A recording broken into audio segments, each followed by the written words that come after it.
Hey everyone, how are you guys doing this fine evening? We're doing something a little different today. Something we aren't doing different is enjoying some seltzer before this recording. Got a pure aqua. That's a Publix, or sorry, that's a where is it from?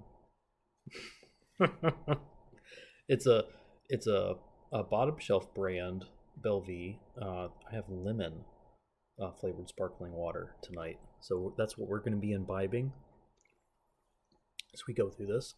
Nice and crisp. Tastes like authentic lemon. Something we are going to be doing different is we're going to be EFAPing. We're going to be evaluating a video that I just made. I just wanted to separate out to be fair to what I'm trying to do, um, which is respect a particular academic author's manuscript material, because I'm already kind of cutting sections out and reviewing what I find interesting. So I'm already divorcing it from a certain amount of context. So I just thought I'd leave it with its own video and then review it separately, so that you're going to get my dulcet tones in this video. So you already know that you've made a mistake because you're watching this video instead of watching the original. But if you'd like to see a video that I don't necessarily, the content of which I think is worth discussing, but you're gonna find, well, it's got some interesting parts. I'm trying to find the best content from Margaret Barker, which still has some qualifications, I think, or at least has. I don't need to clean her up. It's not problematic for someone to be writing something that I disagree with. Who am I? She doesn't have to be orthodox to be an academic, but or contribute to the field. But she brings up interesting stuff. I just wanted to make something that kind of a motion graphic kind of approach, because I think it's fun, gives something visual. Helps me, honestly, as a visual designer. It helps me kind of process the content so I can kind of understand what's going on with it, understand it better. And then once I get to a point where I've got enough of it kind of motion graphicked out, which is what you're seeing here, this is about halfway through the larger excerpt from a 2017 article that she wrote. We're going to get into a bit more context here of what the excerpt's actually from, but this is me. I only had enough time to get halfway through. I just want to kind of go ahead and get something put together. There's plenty here to chew on. So thanks for listening, and let's go ahead and get started.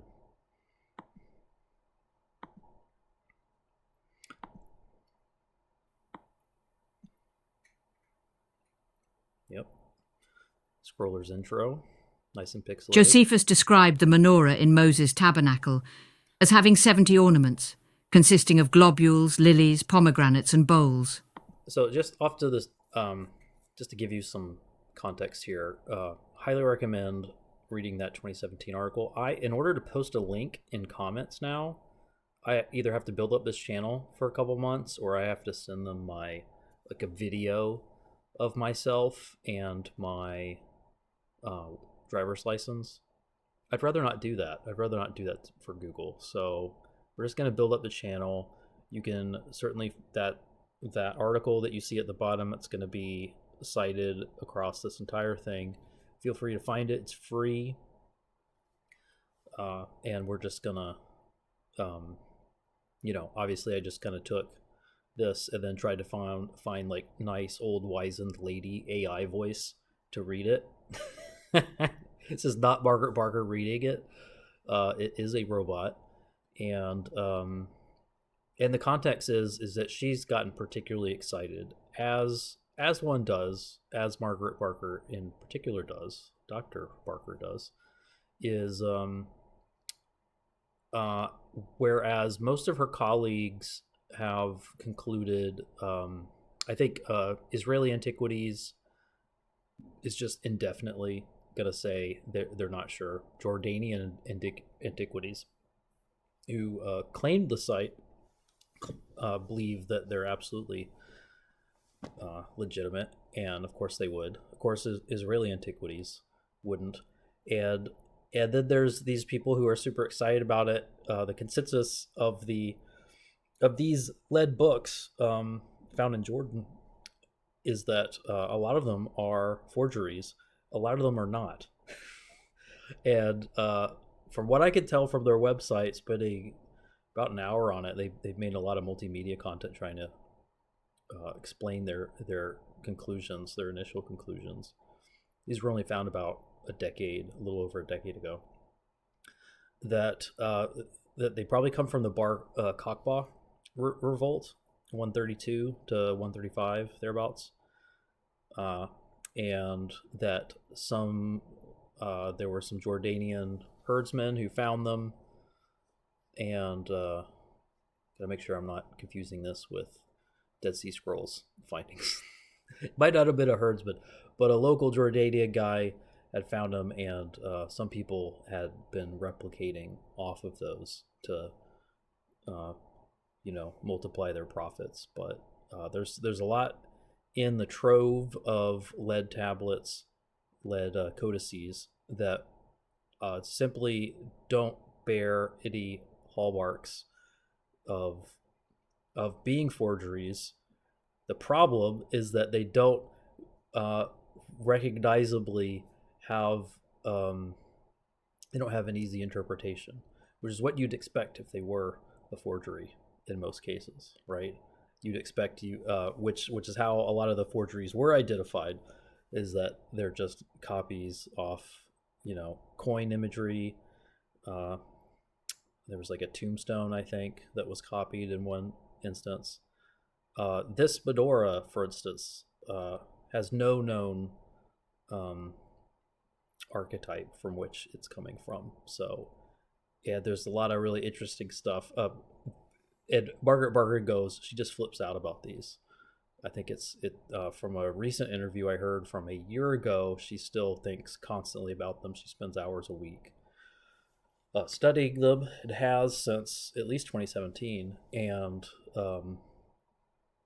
to no one's surprise, she sees they're a bit of a Rorschach test, I think, because she tends to see exactly what she has already concluded about First Temple religion in this basically post Second Temple.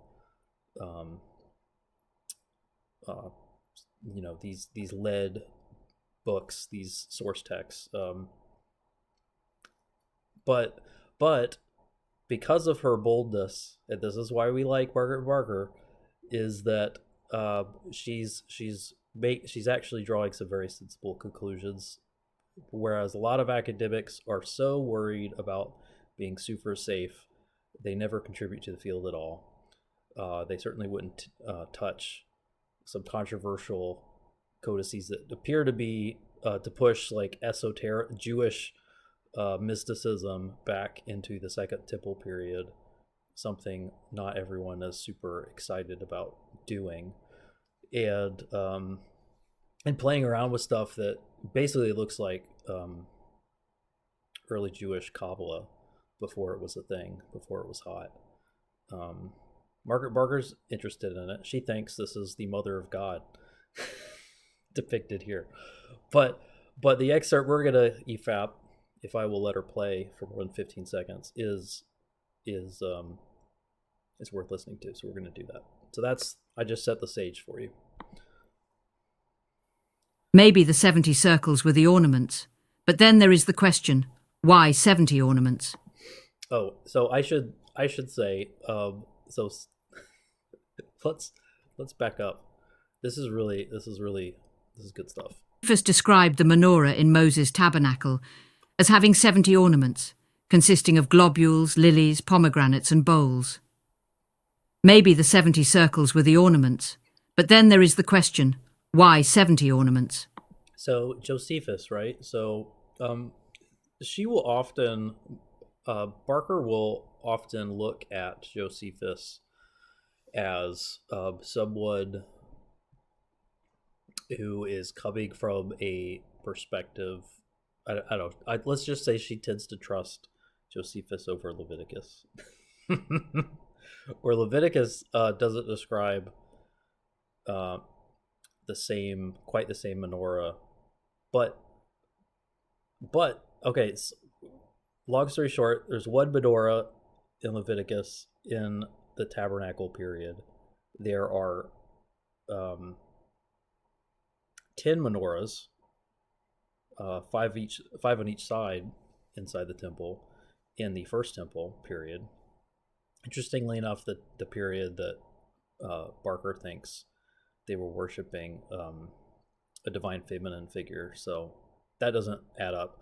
But in the second temple period, we're back to one menorah, and we don't have time to get into it here, but the menorah of the second temple period, as depicted on the Arch of Trajan, doesn't have 70. But Josephus describes, 70 ornaments. It's 70 little circles. It's got something like 42 or 48 or something.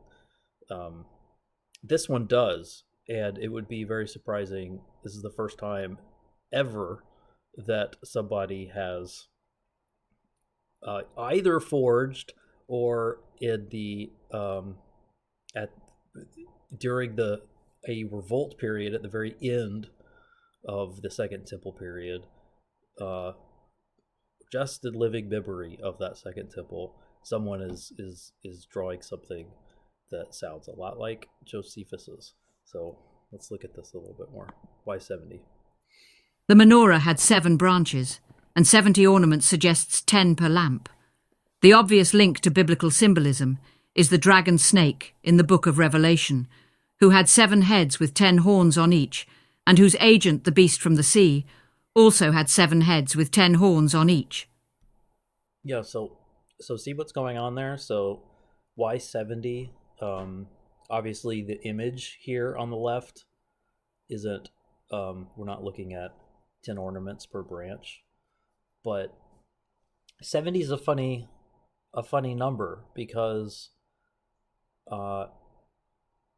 it starts to make one wonder, is Josephus confusing, because he changes his mind depending on which book he writes, and is he confusing the menorah of his time period with the menorah of the first temple, when we had 10 times more? That's a question that seems unlikely, honestly, because Josephus was from a priestly clan and would have likely seen the menorah in person. He writes oftentimes, we'll see this more in part 2, he writes from a perspective as if, from a ground level perspective about the temple, in this, as if he had spent some degree of time there. That's a reasonable conclusion to make. There's no, it would be tough for him to confuse first and second temple menorahs. So 7 branches, there's 7 heads of these beasts, right? So we're looking at an archetype of thesis antithesis in the book of Revelation in the Christian New Testament. So which is often been said is written by a man named Johannes, who comes from a priestly line himself, because so much of that book, it will surprise no one that just like in the Old Testament, in the Hebrew Bible, when there's a priestly prophet, they spend a lot of time on temple liturgy and seeing divine meaning, kind of oftentimes an earthly liturgy that parallels a divine like a celestial panoply of events of a apocalyptic nature, of how things are really going down now and in the future. That describes the Book of Revelation to a T. I think is probably written by a Christian Jewish Levite priest. Not out of the realm of possibility. New Testament describes a lot of folks from the priesthood class converting to Christianity. So there's this is something really interesting going on with a 7-branched candelabra. There's a 7-branched, in a way, beast image in, and but is there a candelabra in the Book of Revelation? That's kind of what this excerpt is going to be about. We've got the beast, right? And we're gonna spend a bit of time on that horns and the right. Anyway, I won't spoil that. Obviously, some of you guys already know that horns and light get a little confused between Greek and Hebrew and Latin. So The visionary apocalyptic tradition was constructed around pairs of opposites like this. The harlot in the Book of Revelation and the Qumran texts is the evil opposite of the holy city Jerusalem. Nero is the evil opposite of the Messiah, and so on. The dragon or serpent with 7 heads and 70 horns was the evil opposite of the menorah. The serpent caused the whole world to go astray, and so the menorah represented whoever kept the whole world on the right path. The visions in Revelation, even though we know them in Greek, were originally written in Hebrew, and the Old... Now, just pausing, that's another assertion that doesn't, it's not, there is an argument that it was written in Hebrew. At very least, one can make the same argument for the entire New Testament, for the entire Christian corpus of works, for the same reason she's going to argue here, that there is a Hebraic imagination behind the words used in Greek, and I don't think that holds up. One doesn't need to have to be imagining in Hebrew and writing in Greek. Okay, stop that, reverse it. It's much easier to just to explain that we've got a lot of Greek text because they go really early. This one, if the only reason to say that the Book of Revelation was written after the Second Temple period is essentially because we're assuming that they didn't anticipate a destruction of the Second Temple until after it was already done. If you think the author is a prophet, then you don't have to have it post-date the destruction. So not that it really matters to the meaning of the text or legitimacy of it, but it's first century, very likely, and likely written by a priest, so likely written by someone who had a Hebraic imagination. Whether he was writing it in Greek or not, I don't know. She feels like that's the best explanation. We're talking about bilingual cultures here, so doesn't really matter. But I'm glad I paused it here so you can see that Karen could be a horn or a ray / beam. You can think of Moses coming down from Mount Sinai, interestingly with horns on his head. If you look at, is it the Vulgate that gets that wrong with the translation, rather than beams of light off his head, which is much more to that theosis kind of imagery that one expects from at very least Second Temple stuff. And if there's any legitimacy to the antiquity of the Tanakh, of the first 5 books, then it would follow that comes from First Temple imagery too. That yeah. So there's if there's horns on the and in Greek, obviously, the word for horn and the word for ray or beam of light are different words, so no one's being confused. And I don't think a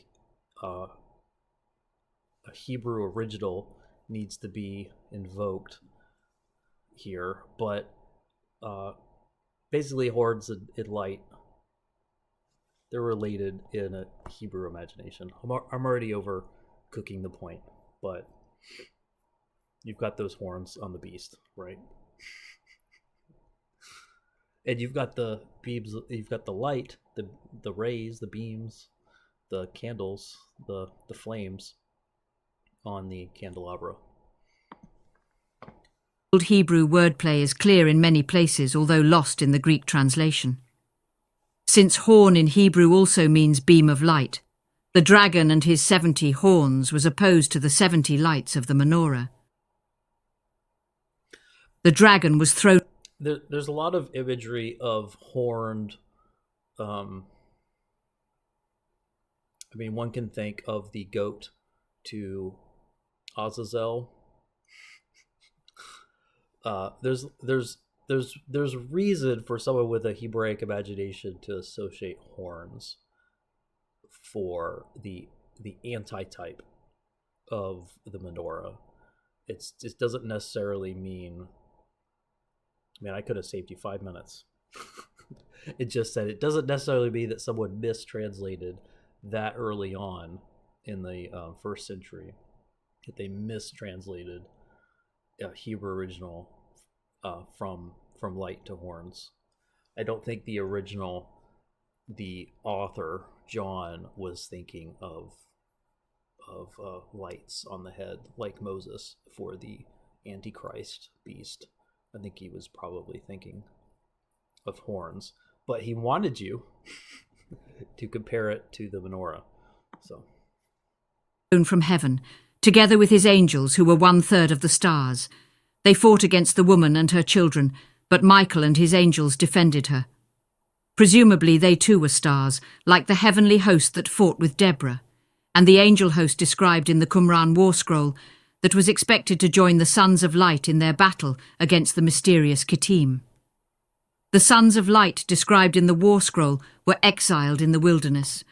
So this is really important. So she's going to pair, and this is worth chewing on. She's pairing. We've got menorah versus beast. Those are both images of servants of this feminine figure that she's arguing for. So we do have the those beastly images in Revelation acting as servants for the harlot of Babylon, right? And contrast with the lady clothed in the sun with the moon at her feet, and there's stars over. Is it 7 stars? Goodness, I should know that. That would be super relevant over her head. I think she just... Let's look it up. It's Revelation 9, right? We're going to do this live. Revelation 9.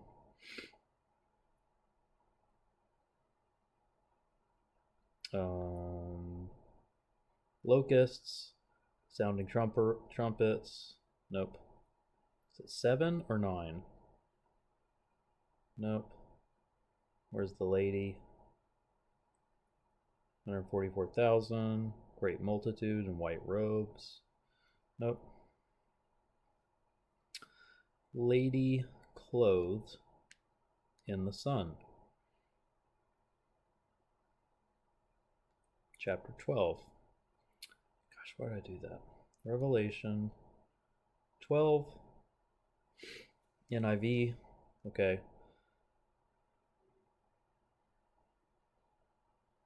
12 stars over her head. Okay, so let's not read into that. But she's gonna think of the menorah, and now she's citing evidence. Now she's citing evidence in support of her thesis.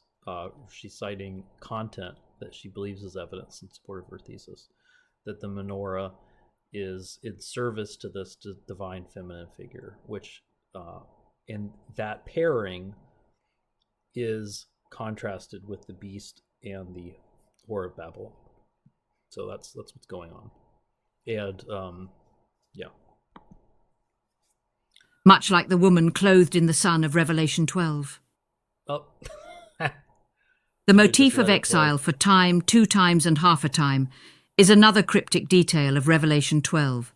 This mysterious length of time is also found in Daniel, where the great angel wearing white linen told him to seal the words and the book for a time, 2 times and half a time. Dandos 12:4-7. And in the final... Sorry, that's the AI not articulating things well. Yeah, I mean, just suffice it to say that she's not sure what that means. She feels that none of us know what that time, 2 times and half a time means. But we only have one other parallel in Hebrew corpus about that kind of way of phrasing an amount of time, and that comes from Daniel. Again, Revelation is kind of mid-rashing on Daniel in a lot of ways. So, prophecy of the book, we read, "Those who are wise shall shine like the brightness of the firmament, and those who turn many to righteousness, like the stars for ever and ever." The wise would have understood what that meant. And the only reason she goes there is because there, and it's true, there's a lot of celestial imagery in Daniel, and there's good argument.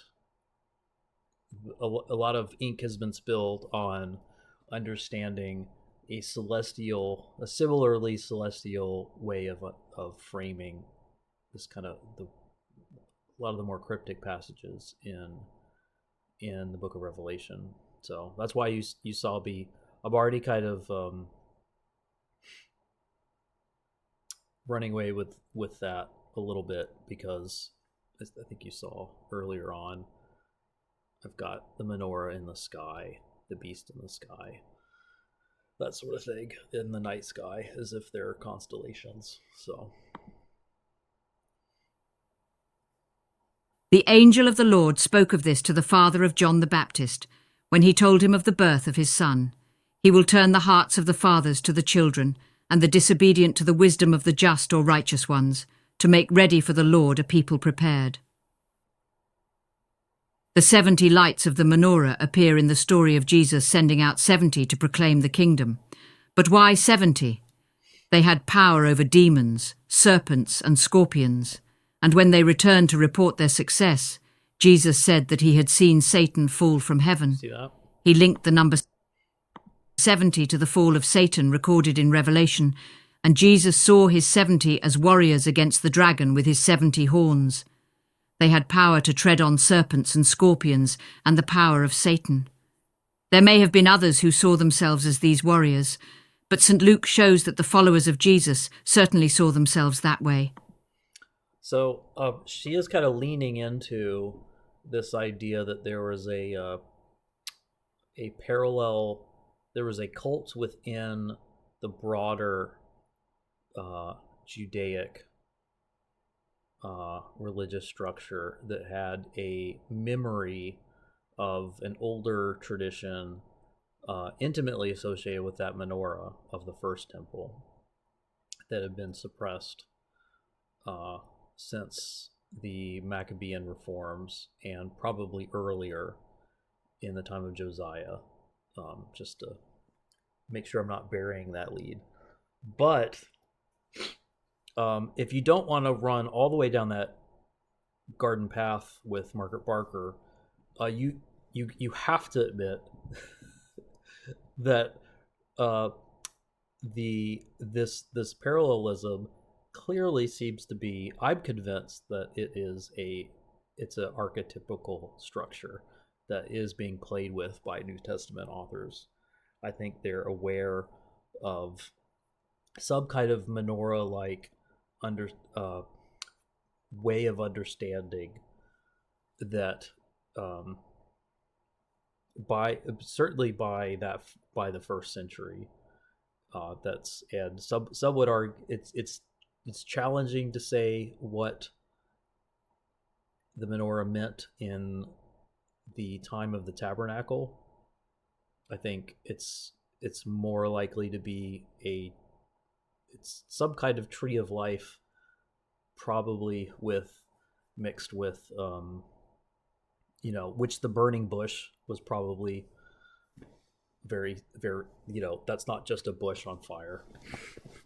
That's probably tree of life with some kind of celestial, angelic throne room type imagery. I mean, we're talking about a tradition that we're talking about an area of the world where even in that period, heavily throne rooms were understood in terms of fire, everlasting fire that never corrupts, never burns.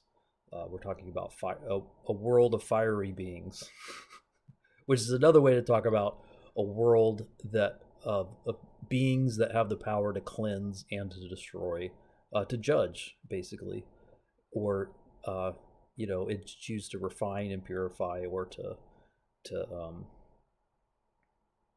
uh, eliminate. And the burning bush is probably playing with that strange phrase is probably playing with something like that. But in the time of Johannes, the author of Book of Revelation, in the time of Josephus, we're looking at that imagery taking on a lot more shape and form, um, taking a different sort of direction. I think related. Josephus will talk about the planets being represented by those seven lampstands, or sorry, the seven candles on the menorah, and which is another way of talking about celestial bodies, as in heavenly council, which Josephus was, I think, arguably very open to, and certainly New Testament authors were, as is evidenced in this book of Revelation. So this idea of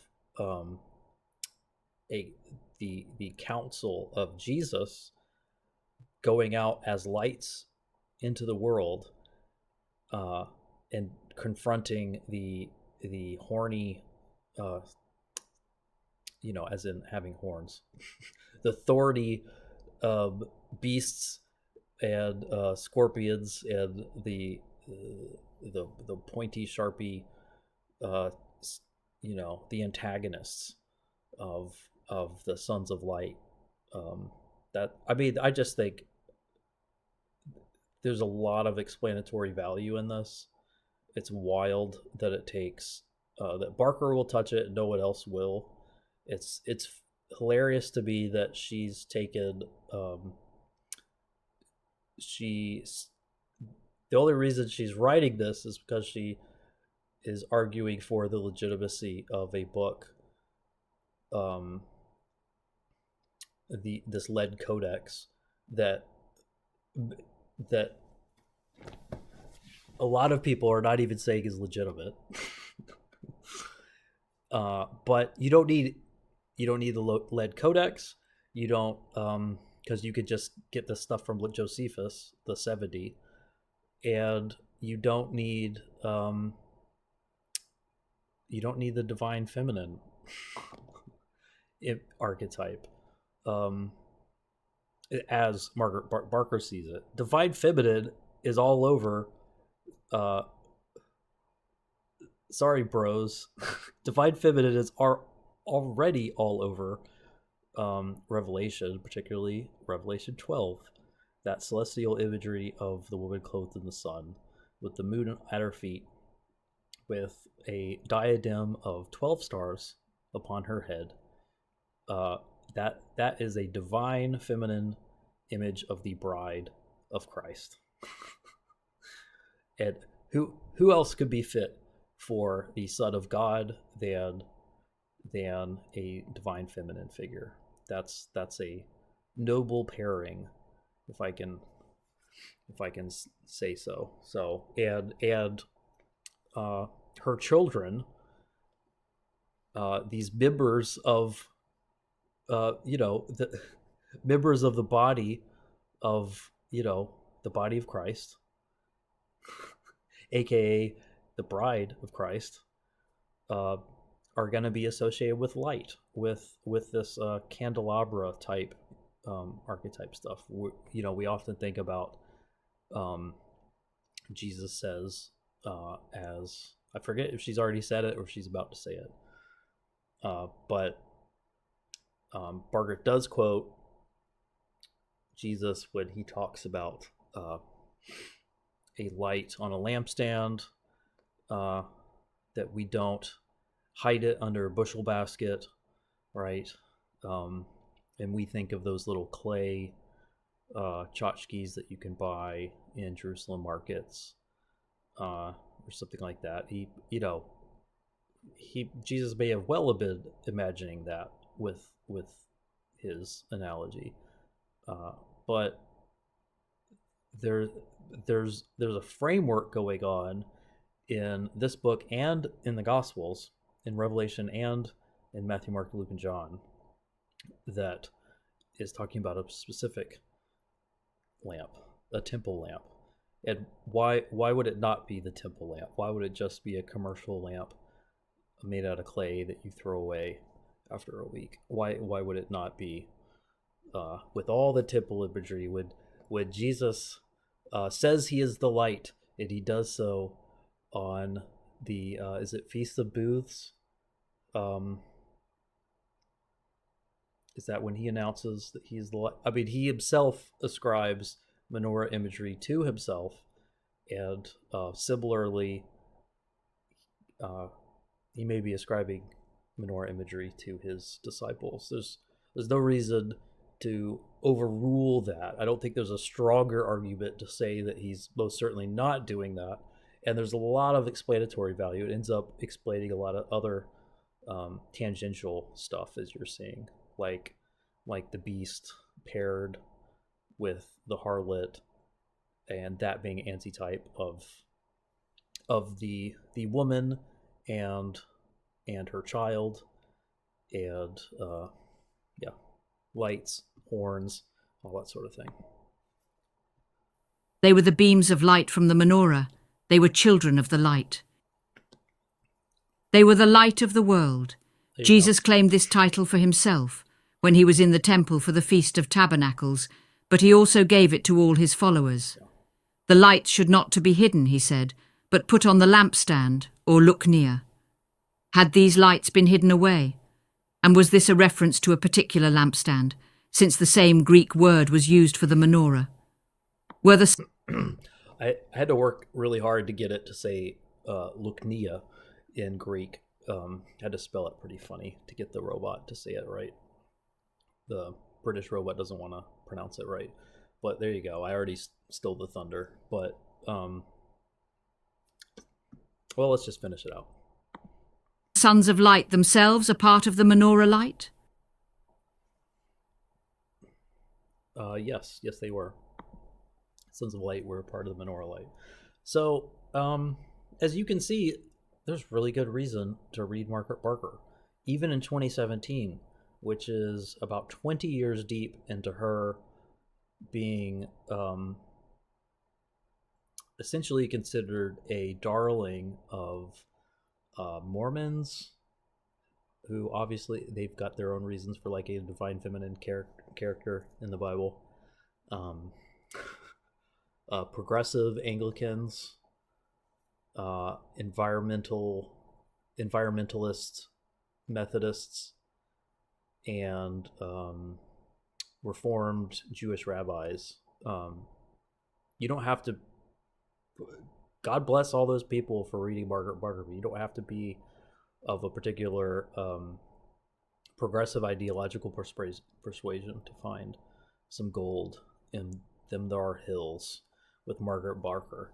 Uh, she's so bold in her assertions. Sometimes that boldness allows for her uh, to see connections that other people are evidently more hesitant to see, but sometimes it really works. So anyway, you want a divine feminine, it's the church, of which Mary is exemplar. Um, as magisterial Protestants are happy to say, and you don't need lead codices to see that, though these are probably not memories of a secret exiled cult from the first temple period, keeping the flame alive, as it were, for 500 years and then disappearing in the Jordanian desert in the 2nd century. These could very well. I'm just gonna. I mean, who am I to say? I'm gonna go with the majority opinion of the people who have been studying these the most. The ones that are legitimate are probably from the Bar Kokhba revolt. So, which there's no reason to think that those guys were revolting because they were trying that they had a kind of secret Kabbalistic knowledge about the first temple that those in power in the Second Temple period were not aware of. So you don't need these, as cool as they are, but they're probably coming from a similar tradition from whatever Josephus was smoking with his 70 ornaments. So we're gonna do the second half a bit later. I think probably be next month. If you want to skip ahead, you can just read her article. It's just about 25 pages, maybe. She's going to get into those almond leaves, which is that's pretty neat imagery device. Fairly, I think that's a unique feature as well to see that on a menorah. And there's explanative value in exploring that. But thanks for listening to this. It's been a long time coming. I've been meditating on it, trying to get it right. I think I messed around with. I think I played a little too fast and loose with her atonement stuff. I probably should have had a bit of notes in front of me.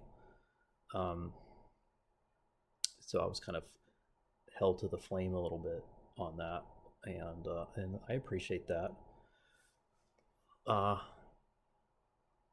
And even though it was a 1996 paper from Barker, it was a little wild. It was a bit of a roller coaster, but that's the point of her, I think, is expect the roller coaster. But you could see that there's something here. There's something worth exploring, which is why I did a motion graphic kind of thing about it. So thanks for checking this out. We've got more content coming soon. We're going to be exploring with my good friend Yondar. We're going to be doing a exploration of early modernism and philosophy, starting with Nietzsche.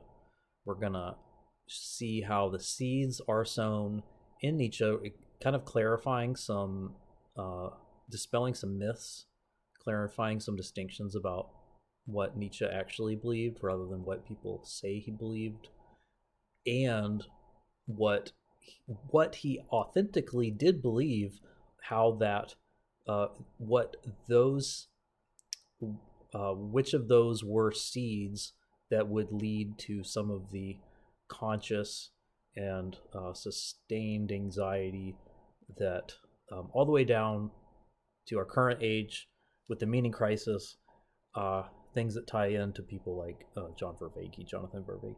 So Is it Jonathan? No, it's John Verbeke. Yeah, let's get that right. VVK.